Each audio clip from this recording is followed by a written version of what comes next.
Okay, welcome back to members of 121 Community Church in Grapevine, Texas. Our ongoing study in the meaning of God and human experience by W.E. Hocking, published in 1912. We're going to take a look at chapters 18 and 19 and the concept of desire as related to the knowledge of God. It covers pages 255 to 282.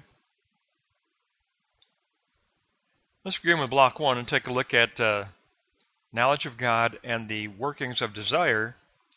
And Hocking gives us 5 levels of desire. And first, there's the mastery of nature. The mind or the self struggles with experience, struggling with physical conditions, and winning that struggle becomes the first desire concerning knowing. Mastering nature is what the self cares about. But within this struggle, we recognize the objective presence of other mind as concrete being.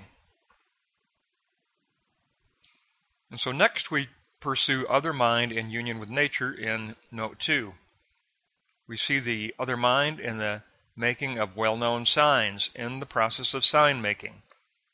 We seek verification of our own positing through a face-to-face encounter with other mind. We address the vocal evidence of this other mind. So we become involved in seeking verification through our own positing, but also reading the ideals of otherness within experience. In the midst of praxis, we also read the ideals that are present for that emergence of the new.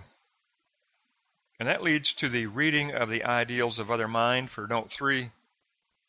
Social experience becomes elastic and deepened as an environment for the work of reading the signs of kingdom. And expression of thought as sign equals taking possession of one's thought. We are involved in sign making. And Hocking says to do this, we must descend into physical expression as signification. Ideas must reach practical signification. In that way, we are creating a valued and active existence for the self. Idea as sign gradually matures, sharing itself in language and in praxis. It's this going out of ourselves and positing that seeks this verification and this maturity of ideas as signs. So that leads to note 4 and knowledge of God as forming idea as sign. The resistance of nature to signification means that we must mix idea with practical labor, praxis. Idea must pass through the dialectic of time, says Hocking. Mind exists through time and nature. Our large vista of ideas, in other words, our sign model, must be focused down and condensed in a practical way in order to posit physical moral behavior. This becomes the sharing of the measure of idea against all human obstacles. We enter into that realm of verification through the sharing of measure. And that leads us to the conclusive note 5, the desire of sharing the measure of idea in the realm of praxis. We know ideas by recognizing their teleology, their aim. Through their aim, they lodge themselves in substance, the substance of the real, which is that which lies behind surface nature. Changeless unity is recognized as the character of physical existence, as the real that is never detached from nature. There is this changeless identity or changeless unity that is the backdrop to the surface reality of nature. So next we need to take a look at how this measure of the idea takes place through the dynamics of dialectic, the dynamics of praxis, the concrete realm, in block 2. And there are 5 dynamic levels. Let's take a look at block 2. We begin with the observable continuity. Through dialectical experience, we learn the spatial experience of the other mind as that continuity that exists within history. It becomes the ground for our own individual self-identity, our own self-knowledge. We posit a place in nature for the eternal, which is accessible to us through our faculty of anticipatory imagination in the realm of positing. Remember, it's always the faith of our positing. So, note 2, we have a subjective anticipation through imaginative positing. Other mind is recognized as body of mind, as social mind united with the experience of nature. It's a backdrop united with the experience of nature. We perceive the literal edge of our other spirit because Hocking says natural body always belongs with other mind. And this is when he says body, he means the practical, concrete fixing of this otherness. The practical, concrete fixing of this otherness. So if we take a look at note 3 here, the anticipatory fixing of otherness, through positing we encounter the other mind without barriers. And the self's experience is perceived as in the soul of the other. Through the faith of positing we enter the great room of the other, says Hocking. We exist where the treasures of idea become discoverable. They become possible for the emergence of new ideas. We share the eternal identity in the foreground of concrete experience. So we enjoin ourselves with that reality that is connected with concrete experience.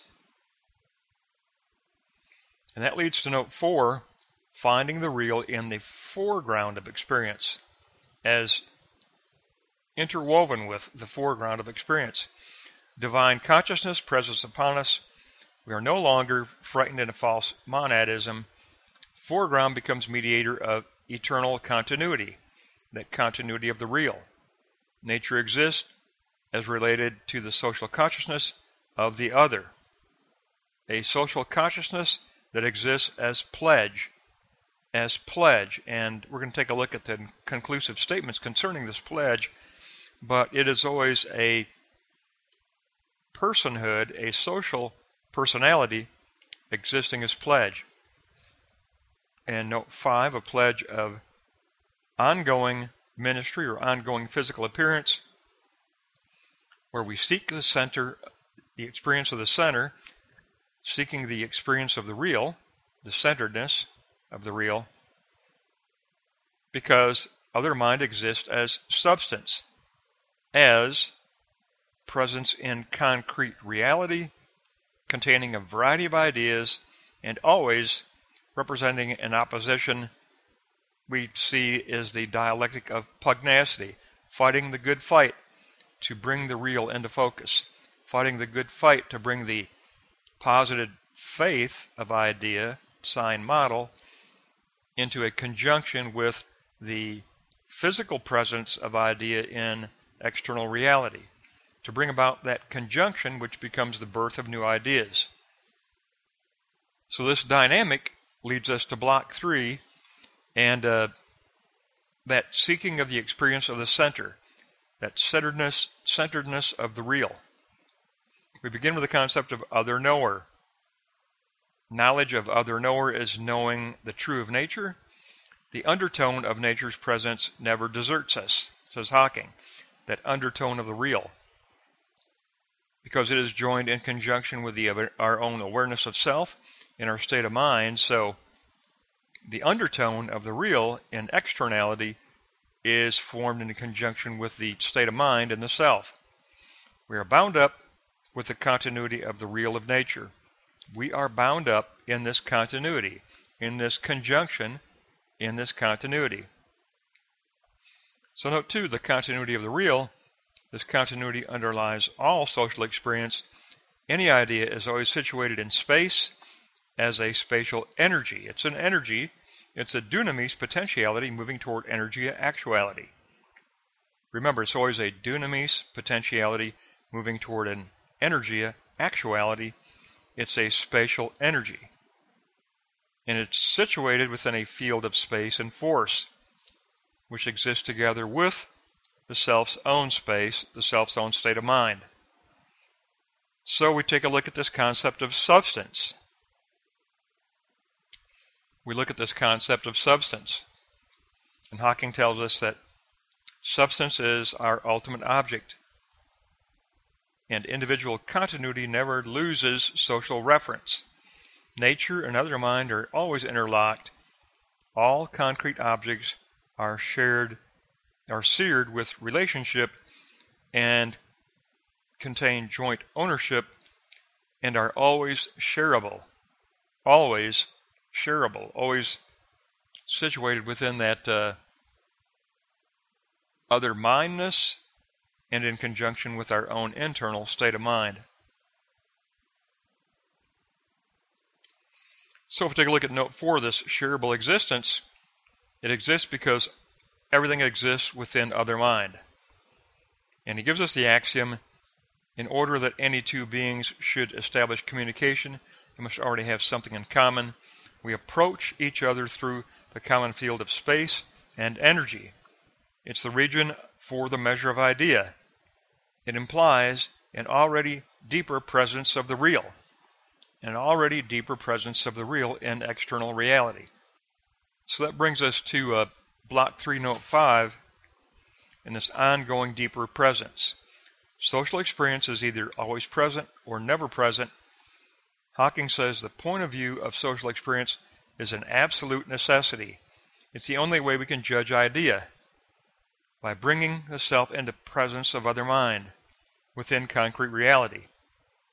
And then it gives the axiom, an ideal is either extension of experience or standard for experience.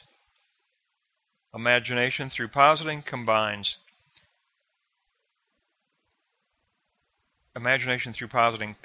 ideas, enlarges ideas, and extends ideas to reach that greater maturity and that greater verification of idea in concrete reality. We're always seeking that face-to-face encounter with the externally real to be enjoined with our posited real. And our posited real is always an imaginative, faith-like positing of what future kingdom of God we perceive as that toward which we direct our ministry, what future kingdom of Christ we see as possibility that is demanding our participation. So it becomes all about knowledge, moving through the 5 stages of desire until we reach desire as seeking the measure of idea, verification through the measure of idea. Once we realize that supreme desire, then we move into the dynamics of working out this desire of finding verification through the measure of idea. And that passes through 5 levels of its own. We move in eventually to finding the real in the background of experience, but interrelated with the foreground, imprinting itself upon the foreground. And so we become truly aware of our own obligatory oughtness that we should pledge ourselves in ministry to the ongoing experience of centeredness in the real that exists as other mind, the real that exists as substance. So this mature level of desire to seek the measure of idea and the dynamic of being involved in that concrete conjunction with the real that is the background of the foreground of experience brings us to that realization of the continuity of the real. There is a continuity of the real, veiled, yes, veiled, yet perceivable through faith and perceivable through the imaginative positing of the faith of our positing. And then we participate in the ongoing deeper presence of the eternal, the ongoing eschatological deeper presence of the real, which is kingdom of God, kingdom of Christ. So knowing of God gets a real boost in specific directional content. We looked at the 5 levels of desire, the 5 dynamic levels of realizing the measure of idea, and then through both of those reaching that experience of the centeredness of the real, a centeredness that reflects the centeredness of the self, that reflects the centeredness of the intellect, and that reflects the centeredness of our next realm of positing. And all of that informs the dialectic of pugnacity, of fighting the good fight, because the measure of idea is a struggle against opposition. It is pugnacity, says Hocking. So tremendous extra content here. Very good content. Pages 255 to 282. That'll wrap up chapters 18 and 19. We pick up next time in chapter 20.